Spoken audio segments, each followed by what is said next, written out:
Bismillah ar-Rahman ar-Rahim. I am sending my salams to you from London. Assalamu alaikum wa rahmatullahi wa barakatuh. And my apologies for not being able to be with you there. This was due to technical issues with the new visa regulations. But inshallah, I will be with you in December or January. So I'll go straight to the subject of today's talk, which is how the vulnerable members of our society, the youth and the elders, can practice their Islam in today's current climate. And I will begin first of all with praise that is due to Allah subhanahu wa ta'ala. And this is reflecting upon a speech by Imam Ali alayhi salam, as he always began his speeches. In Kufa particularly, we find in Nahj al-Balagha these mentioned. Whatever happened, whatever circumstances he was in, he began with remembering the oneness of Allah. All praise is due to the one who has ever been without ever coming into being, and without being in any modality. He is eternal, beyond the categories of quantity and quality. Before does not apply to him. He is before every before, without being before, infinite and eternal. He is devoid of all limits and ends, and he himself is the end of all ends. Allahumma salli ala Muhammadin wa ali Muhammad. And I would also like to give my salutations to the lantern of knowledge, Muhammad the chosen one, and his purified progeny, the Ahlul Bayt, who are the receptacles of this knowledge and who have been sent to explain it and to transmit it to us, not only in the age that they lived, but also in this day and age via the heart. Imam al-Baqir alayhi salam has said, "Had I found bearers of this knowledge, which Allah has bestowed upon me, I would have spread knowledge about Tawheed, Islam, faith, religion, and the laws out of As-Samad." As-Samad, as we know, being the name of Allah, meaning the one that we depend upon, as one of the meanings of the name. And then he says, "But how can I find the bearers of such knowledge, while my grandfather, Amir al-Mu'mineen, could find none to carry his knowledge, such that he used to painfully sigh and tell his followers on the mimbar, 'Ask me before you miss me. Behind the ribs of my chest is great knowledge. Oh, that I can find no carriers for it.'" So if we're reflecting upon our role in today's day and age, one of those primary roles is really to try to attain the deep knowledge that the Ahlul Bayt alayhim salam had to pass on to us, especially when we are living in a climate that is designed and geared towards, in some sense, dumbing down the population, creating a population that is occupied with trivia, that is not privileged to attain the means of self-knowledge, that are a docile population, easily controlled and easily distracted. A society and an environment that causes us to lose knowledge of ourselves, not to gain knowledge of ourselves. Imam Rida alayhi salam has narrated from his noble fathers on the authority of Amir al-Mu'mineen Ali alayhi salam that all the world is full of ignorance except places illuminated by knowledge. Knowledge is only arguments unless it is acted upon, and all acts are done out of hypocrisy unless they are done sincerely. And sincerity is subject to disappear unless you consider the final results of your deeds.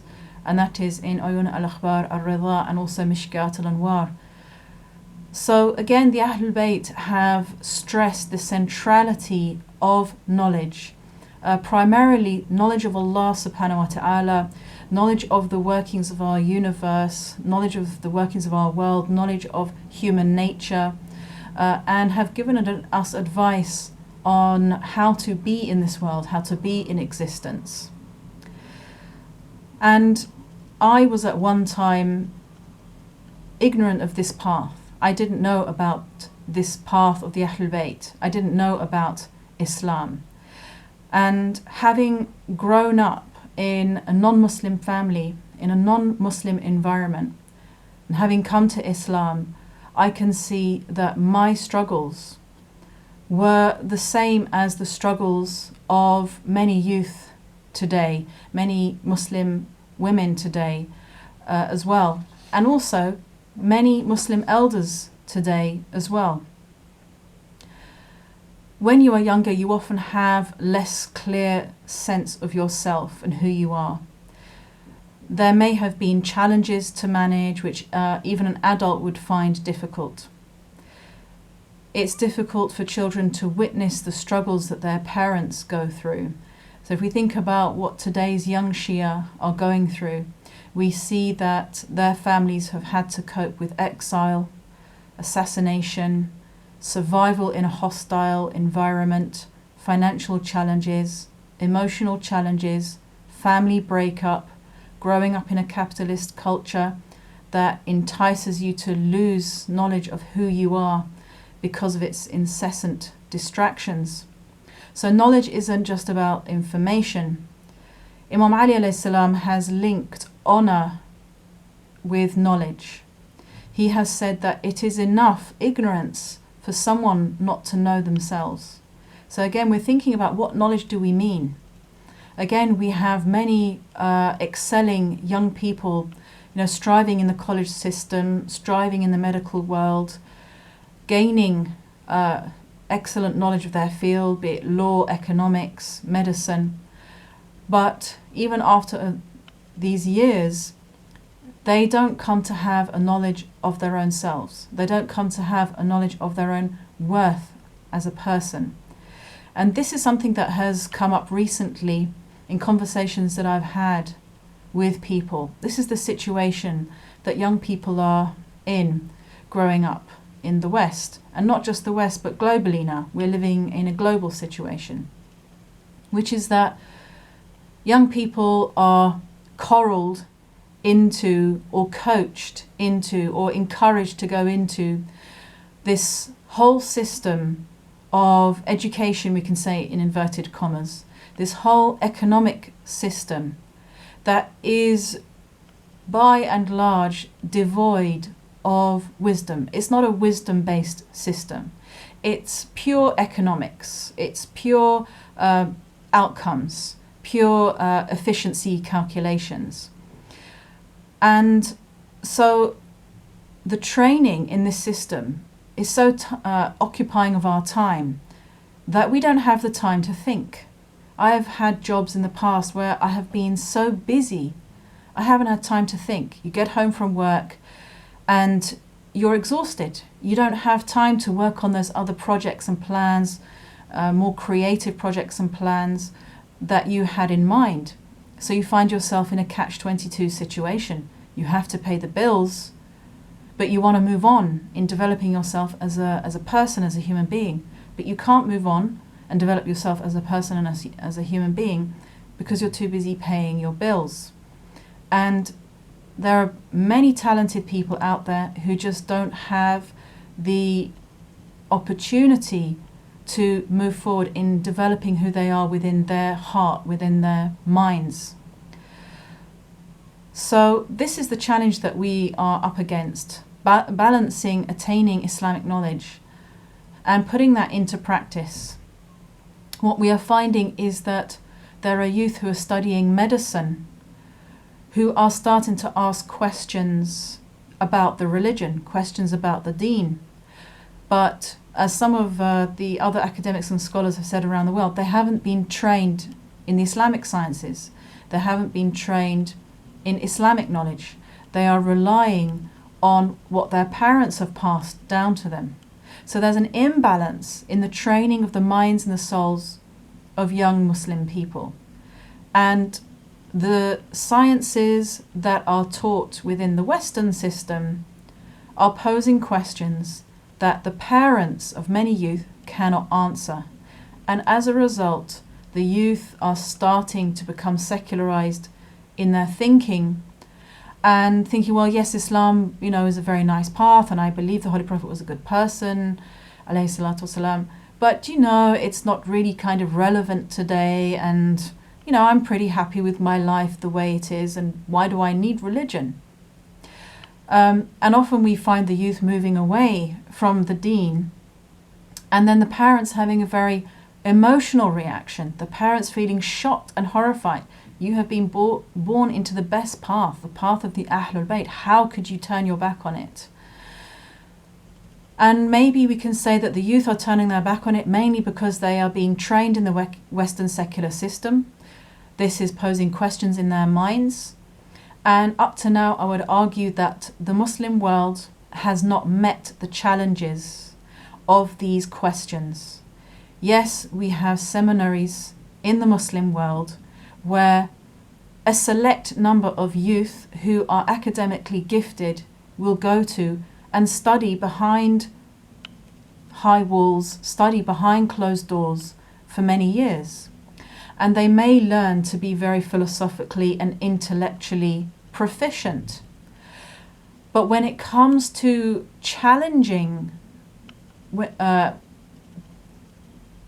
it comes to channeling that back into the Western system, when it comes to bringing those ideas back to the Shia who are living in the West, who still have many of these questions, we find that either that is happening on too small a scale, on such a small scale that it's really not making a sufficient impact on the minds of the youth, or we find that the language with which the young people who have studied are using, the language that they're using, that they've been trained to use, is again not touching the hearts of the youth, except for an exclusive few.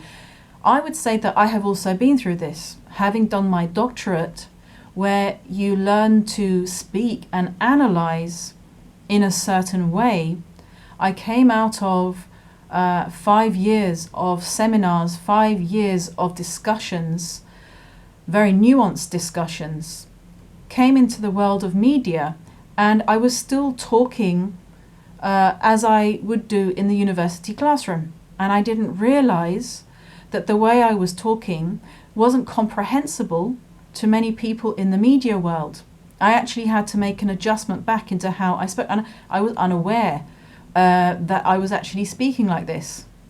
This is just one of the issues and the incidents that we have if we are thinking about how we can meet the intellectual and philosophical challenges that the Western world is posing. Just to reflect upon another few points, we can see that ideally the men of the family are meant to protect the honor of the women of the family with love and support. But we're living in a world where the men are in crisis about who they are and what it means to be a man. And so they are troubled with trying to unravel their own sense of confusion.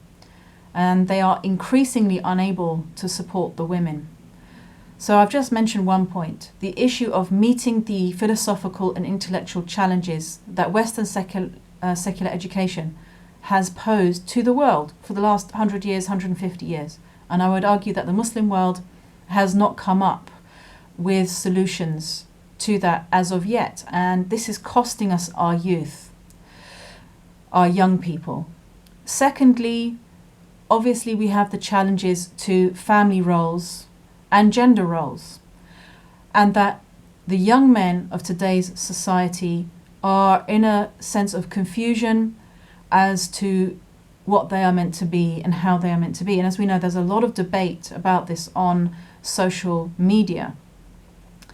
And because of the confusion of Muslim men, we find that they are unable to uphold their responsibilities.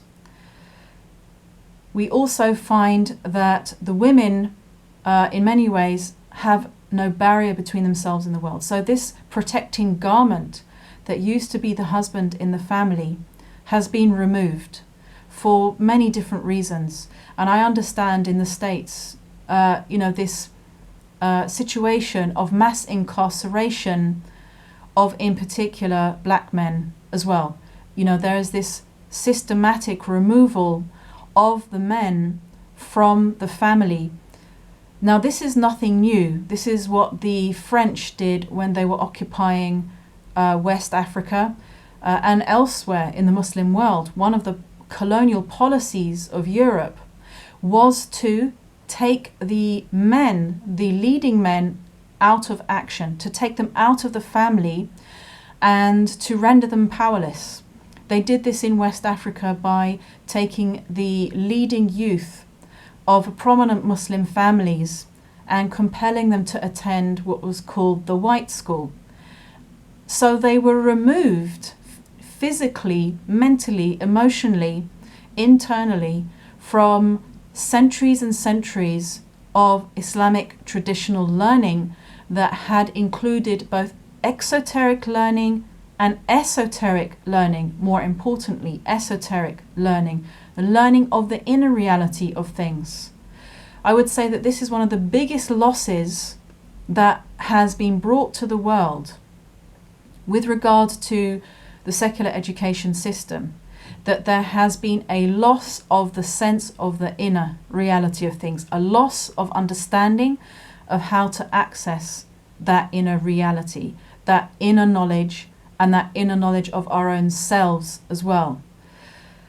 So we have people who, as one well-known author, and I've quoted him before, he was a Muslim writer in Africa, and he exactly went through this process of being removed from his family. He ended up studying philosophy in France, and he has written a novel called Ambiguous Adventure, and I can recommend that everybody read it, because this is about a loss of the self of the young people once they have been psychologically reprogrammed, intellectually reprogrammed. He did not lose his sense of the inner. He didn't lose his connection to himself through any violent act. He lost his understanding of the inner reality of things and in the inner aspect of himself through discussion, through philosophical and intellectual discussion. And this is what is going on today, that the young people are hearing arguments, they're hearing discussions, they're reading papers, they're listening to ideas, and these ideas are starting to have an impact on their being, and they are losing this sense of how to connect to the inner, how to be a part of this path that entails an outward practice and an inner practice as well. And they are starting to be persuaded that there is no inner reality, there is no higher reality, there is no beyond. We don't know how to access it. We are only looking at the surface of the world. As the Holy Quran says, there are people who have just a little knowledge of the surface of the reality that we are living in. And our youth are becoming like that. So, in a way, we could say it is an emergency situation to try to imbibe the teachings of the Ahlul Bayt, alayhim salam. As we know, we still have translations that are not very good. We also have probably millions of books by Shi'i scholars that have